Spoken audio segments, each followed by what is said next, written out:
Paul Scholes, Steven Gerrard, Frank Lampard, Michael Ballack, Patrick Vieira.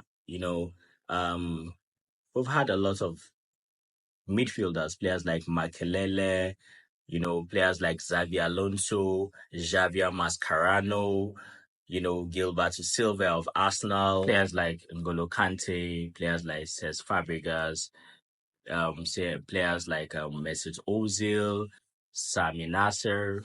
A lot of players have actually played in the EPL in the midfield, and they've created chances. They've made a lot of things happen. You know, a lot of teams have had the opportunity to, actually have a lot of good midfielders play for them.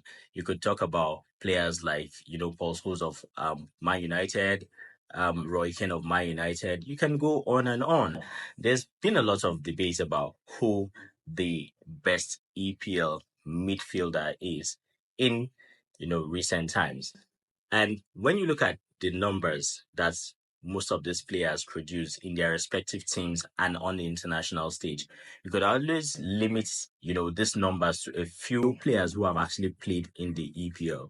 When you look at players like Frank Lampard, he's been exceptional, playing in the EPL, or whether or not he's representing England in the national team. When you look at players like Gerrard, he's been in there for Liverpool, single-handedly bringing Liverpool to the limelight, and he's always doing that too as well while he was playing for the national team of England. When you look at players like Yaya Toure and what he did for Man City, he's always in there trying to, make it happen in the middle of the park for Man City, and as well for Ivory Coast whenever he's featuring for his national team. When you look at players like David Silva, he's always making these numbers at Man City, and as well doing it for the Spain national team. When you look at players like Patrick Vieira, whenever he's playing for Arsenal, he's doing the same thing he's doing for France. And when you look at players like, Roy Keane and Paul Scholes, we can go on and on, like I said, about, this few midfielders, few exceptional players who have actually played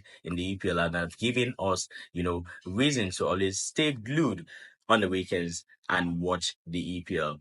Is it the long shot accuracy of Paul Scholes or his passing accuracy that we're talking about, or how Yaya Toure, has this bossy kind of flexibility in the midfield, how he glides past players from the defensive role into the opposition half to either give a pass or make a shot outside the 18. He has similarities to Patrick Vieira of Arsenal as well. Patrick Vieira makes it look very easy as a defensive midfielder to actually glide past opposition defenders and go into the opposition half to score a goal. We have players like Dennis Bergkamp of Arsenal, the Netherlands player who has been very, very exceptional, I beg your pardon, for Arsenal while he was playing. And he's a very skillful player. He's scored a lot of goals.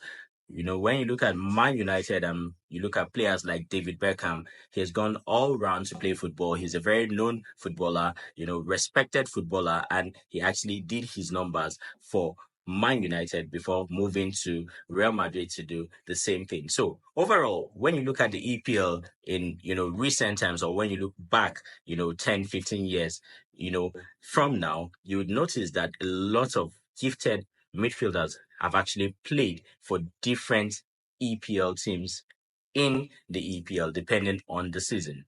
So, football fans, slide into the comment section and tell us who your best all-time EPL midfielder is. So, they've been rated accordingly, and definitely when you look at statistics, you'd always have, names that would come first, second, and third.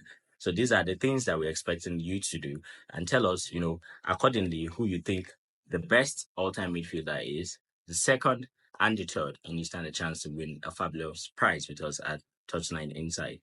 So we'll be expecting to get your answers in the comment section. I'm Abdul, I'm your host. I'm going to see you on the next episode of Touchline Insight videos, but before then, stay blessed.